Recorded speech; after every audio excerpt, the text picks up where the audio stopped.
Graça e paz sobre a tua vida. Mais uma reflexão, mais um tempo para repensarmos nossas vidas, para entendermos a vontade de Deus, compreendermos seu querer para as nossas vidas, entender o propósito das nossas vidas e sermos instrumentos da sua vontade. Agora, quando pensamos que chegamos ao fundo do poço e podemos ver que ainda está longe, nós precisamos entender que a questão que muitas vezes o mundo olha, ou naturalmente pensamos e olhamos, não necessariamente isso está alinhado com aquilo que Deus está fazendo, com o que está nos ensinando e nos conduzindo.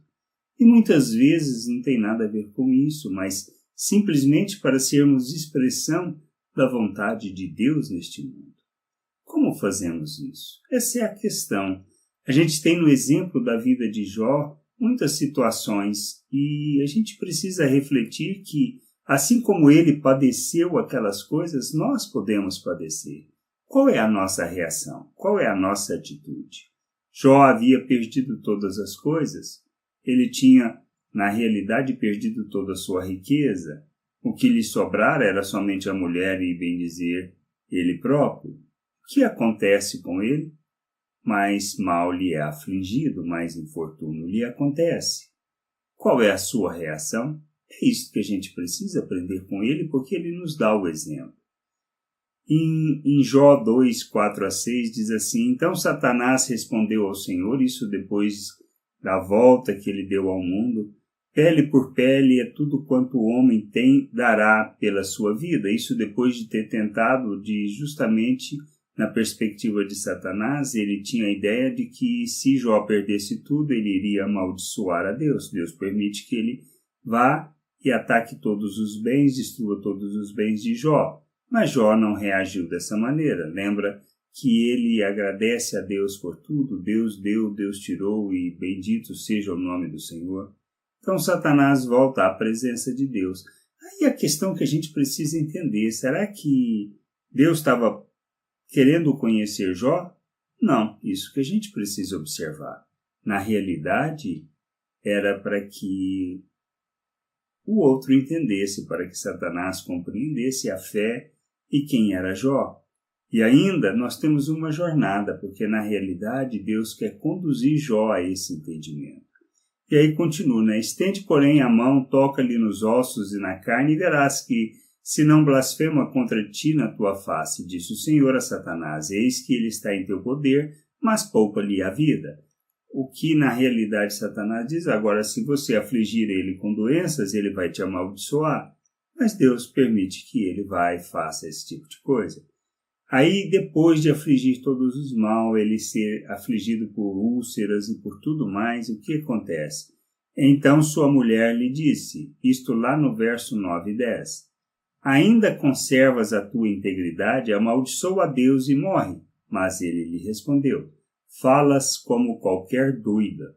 Temos recebido o bem de Deus e não receberíamos também o mal? Em tudo isso não pecou Jó com os seus lábios. O que nós precisamos entender? A primeira coisa eu acho que é fundamental. Deus não está preocupado em nos punir pelos nossos erros e nossas falhas. Nós temos que amadurecer nisso, não se trata disso. Todo o processo de infortúnios que podem ocorrer em nossas vidas, elas têm um intuito simplesmente para que nós cumpramos o nosso papel. E precisamos entender o nosso papel neste mundo, mas antes precisamos entender quem somos, a nossa identidade, natureza, para que a gente possa desempenhar o propósito da nossa vida conforme a vontade de Deus. Porque se não entendermos isso, nós reagiremos de forma natural. E qual é a maneira natural de reagir? Achar que Deus está punindo, ou então achar que Deus é culpado e amaldiçoarmos a Deus. Desgraças é, na realidade, expressão de falta de graça. Não é uma questão de maldição. Deus não amaldiçoa, Deus abençoa. E ele abençoa tanto o justo como o injusto. E nesta situação, Jó mostrou que, na realidade, entendia parte da história. Ele não amaldiçoou Deus pelo que lhe sobreveio. Ele recebeu de bom grado. Claro que não feliz, como nós não recebemos. Mas precisamos entender que, diante das situações, diante dos problemas, qual deve ser a nossa reação? Será que entendemos isso com a profundidade que precisa?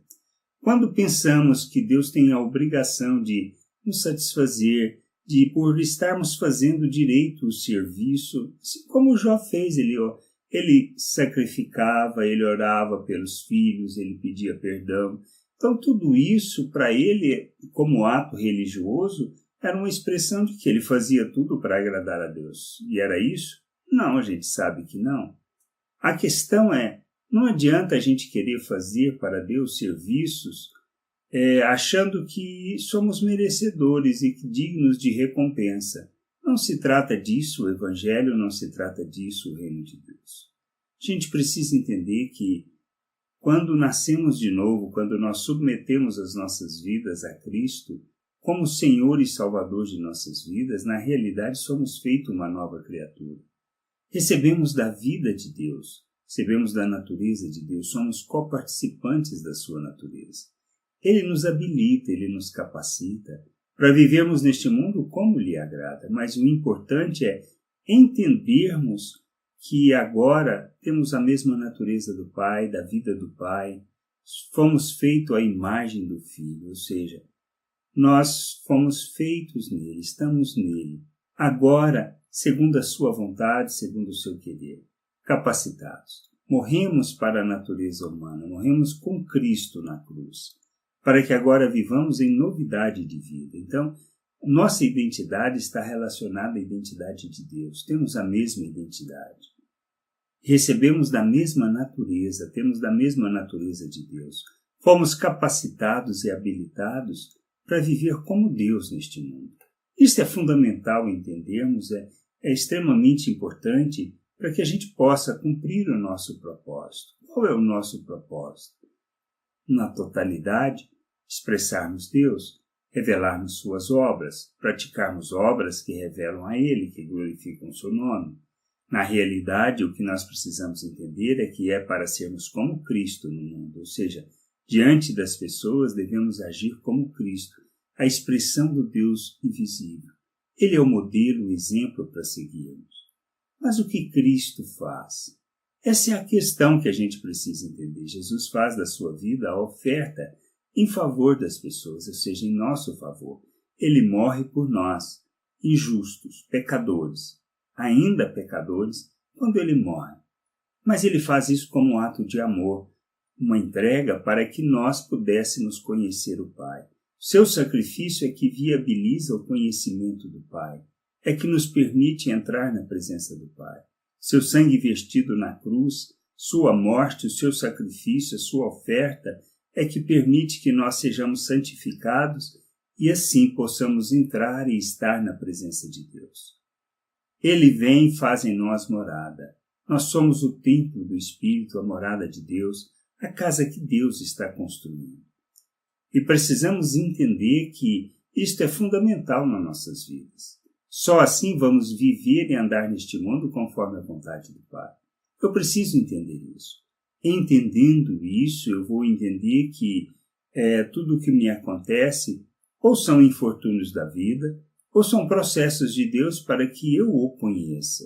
Eu entenda e compreenda a obra que Ele realizou em mim até hoje, de maneira que eu possa continuar nessa jornada de amadurecimento, de crescimento e de expressão da vontade do Pai. A gente precisa crescer, amadurecer, precisa compreender o querer e o desejo do Pai para as nossas vidas. Nós fomos chamados para sermos como seu Filho, para o revelarmos ao mundo. Revelarmos por meio das nossas atitudes. Por isso Jesus diz, quem recebe vocês, recebe a mim, quem recebe a mim, recebe o Pai. Então, na realidade, nós somos como Deus diante das pessoas. E precisamos entender que, assim como Cristo foi enviado, nós somos enviados neste mundo. Para quê? Para revelar o Pai, para manifestar sua justiça, manifestar seu amor, sua graça, sua bondade e sua misericórdia. Mas nós precisamos entender isso. Por isso, é importante entendermos que temos que santificar o procedimento para que nessa jornada de crescimento e amadurecimento a gente possa revelar a obra de Deus em nós, revelar Cristo ao mundo, manifestar o Deus invisível de forma visível diante das pessoas. É só assim que a gente vai cumprir o nosso propósito. Esse é o nosso propósito, revelar o Pai ao mundo, falar da sua graça, da sua misericórdia, viver a sua graça, a sua misericórdia para com as pessoas. A gente precisa crescer, precisamos amadurecer, precisamos deixar de pensar como pessoas naturais e encarar as situações da vida, os infortúnios, como Jó, de maneira que a gente possa aprender no processo, crescer e entender que faz parte da vida tudo isso. E que não são essas coisas punição de Deus, ou não são essas coisas motivos para não glorificarmos e não sermos expressão de Deus neste mundo. Que a gente possa crescer, amadurecer, compreender isso, buscar a vontade do Pai, ser a oferta em favor das pessoas para que em todas as situações eles possam ver Deus em nós. Que a gente cresça, amadureça e revele o Senhor ao mundo. Graça e paz sobre a tua vida. Amém.